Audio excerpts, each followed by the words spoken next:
So you may disagree with me on this. This may be an unpopular opinion, but I feel like the concept of keeping things close to your chest and like keeping your goals and things like that and things you want to accomplish close to your chest is actually scarcity mindset and fear of shame disguised as spirituality, as like the evil eye. I used to be like that a lot. I used to keep things very close to chest until I saw firsthand how saying things that I wanted out loud, more than just like screaming it into the wind, and manifesting my journal, but saying it out loud where a person may hear, like writing it out loud in like a public forum, actually helped me actualize the things that I wanted much quicker. I feel like when it comes to something like the evil eye, I think the evil eye ain't moving shit if you know that you're covered, if you are discerning, and if you have boundaries. I feel like when the evil eye can come and do its damage is if you allow it to come in. For example, if you have somebody around you that you've talked to these goals about and they start acting weird and they start moving funny, the evil eye comes forth and can do damage when you don't use discernment and remove that person from your environment, right? The evil eye gets to do harm once you let it remain.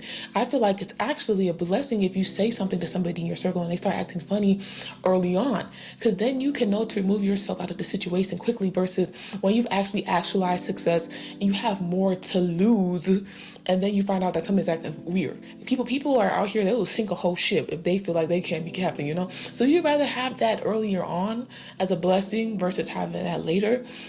And then I feel like when it comes to with shame, actually no, before I go into shame part, I feel like it's from a place of scarcity, because you're thinking about it as like, let me keep this goal to myself, let me not say it out loud because then somebody will come and harm it or take it away from me. When you could be thinking in a way of, let me talk about these goals I want to achieve, let me say it out loud because then somebody can help me. See how those two things are from two different places, one from scarcity and one from abundance. So that's why I feel like maybe don't keep it so tight to your chest. Even though I do understand being mindful of like who you say things around, because more so it's just exhausting and tiring. You can't explain your vision and goals to people who just don't understand it. You can't explain wanting a specific reality to somebody who can't fathom, who can't psychologicalize within their mind what you are dreaming about. It's a waste of time talking to those people because they aren't there to understand it yet. So I do understand like thinking about who you speak it to, but don't be afraid to speak it out loud in general. If you aren't surrounded by that company,